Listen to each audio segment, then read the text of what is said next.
The divorce papers trembled slightly in my hand, not because I was heartbroken, but because I was furious. I stared at my wife, Claire, trying to figure out if she was faking that look of guilt, or if it was just gas. She was sitting next to Mark, her new toy, on my leather couch. The same couch I saved months for, skipping nights out and hustling side gigs just to afford it. Claire didn't even flinch. "So, this is it?" she asked, lacing her fingers with marks like we were in some daytime soap. "You're really walking away?" I dropped the papers on the coffee table with precision. "I'm taking what's mine. Every single piece."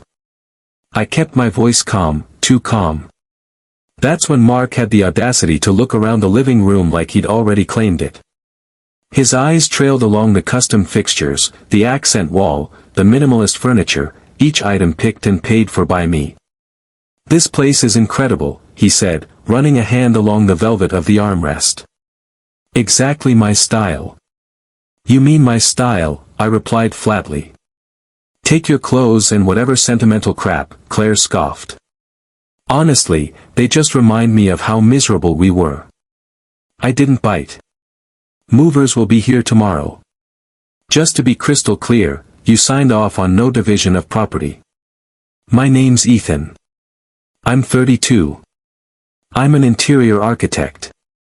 And this is the story of how I didn't just walk out of a toxic marriage, I walked out with everything I built." Claire and I had been married for 4 years. I met her while I was renovating a client's luxury apartment. She walked in selling overpriced kitchenware. I thought she was sharp, ambitious, and stylish. At first. We moved into a house she inherited from her aunt. It was ancient, like a time capsule of the 70s. Worn carpets, dingy wallpaper, dull cabinetry. But I saw the bones, and I made it my project. I poured my energy and savings into bringing that place to life. Reclaimed wood shelving. Floating stairs. Custom lighting. Modular furniture. I kept receipts, detailed records, everything. Not just for taxes or my portfolio, but because I'd learned early that Claire didn't value things unless they were hers. The cracks in our relationship weren't sudden. They crept in. Snide comments about my work hours. Passive-aggressive remarks when I spent money on decor instead of vacations. But I chalked it up to stress. Marriage, right? Until one night, 6 months ago, I found messages. Claire and Mark, a finance guy at her company, flirting like teenagers on her phone. Photos, dinner reservations, hotel bookings. And her telling a friend, "Ethan's obsessed with the house. He doesn't even see what's happening. Thank God Mark has taste." That did it. I didn't confront her, not immediately. Instead, I documented everything. Quietly preparing for the exit I knew I'd make clean. Eventually, I texted her. "Let's talk. Bring Mark." When they showed up, I was already emotionally checked out. She came dressed like she was starring in her own rom-com. "Ethan, I never meant to hurt you," she said, dramatically. "But when two people connect like Mark and I—" "Let's get this over with," I interrupted, sliding the divorce papers toward them. "No property division. That clause she insisted on when we married, thinking I'd be the one chasing her money." Claire smiled. "See? I told you he'd be reasonable." Mark added, "Ethan's a smart guy. Always practical." I noticed it then, Mark had no idea what he'd walked into. Claire gave herself a private tour. "These fixtures are gorgeous. That dining table, is it custom?" "Yep," I said. "Everything here is custom. Everything here is mine." Mark laughed. "She's just taking her clothes and laptop, right?" "Right," I replied. "Movers will be here at 9 a.m. That night, I crashed in the guest room. I didn't sleep. I reviewed my inventory list again, not missing a single piece. At 9 a.m. sharp, the trucks arrived. 2 of them. 6 men in uniform. Top-tier movers, ones I'd worked with on high-end design jobs. "Morning, Mr. Lane," the foreman greeted. "We've got your itemized list. Full removal." "Every piece," I nodded. Claire and Mark stumbled out, still in their robes. "Why are there 2 trucks?" Claire asked, blinking in confusion as the crew began packing up the art and disassembling the media wall. "How many shirts did you have?" Mark joked nervously. I handed the foreman my tablet, said nothing. The men worked fast. Every item carefully wrapped.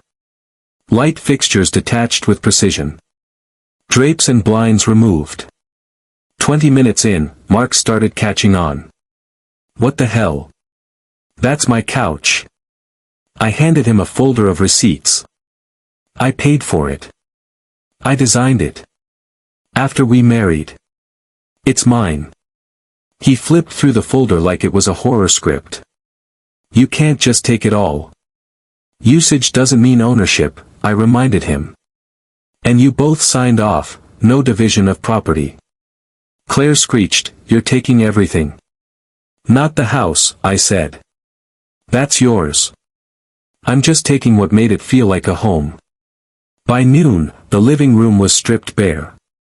By 2 p.m., the kitchen looked like a crime scene. By 4, not a single light bulb remained.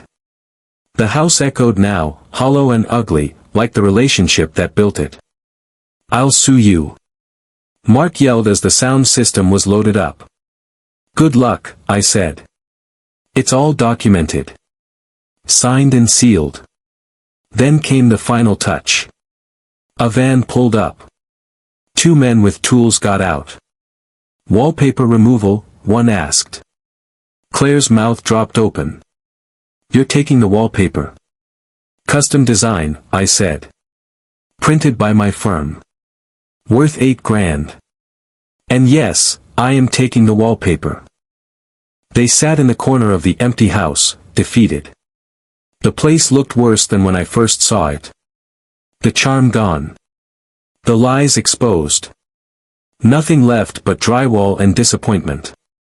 2 weeks later, Claire called. Her voice lacked its usual sharpness. "Ethan, he left." "I'm not surprised.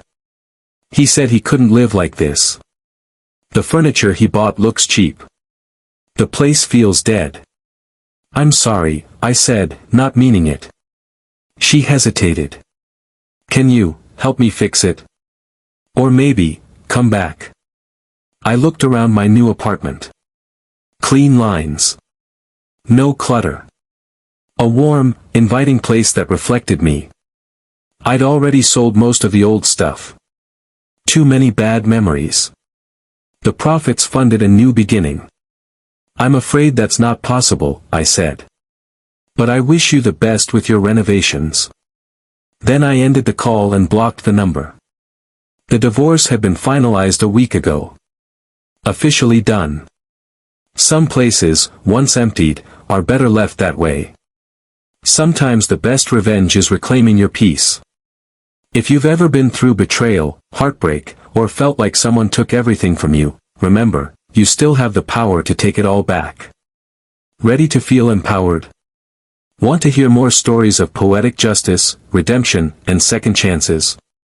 Subscribe now and turn on notifications so you never miss another twisty tale of survival and triumph.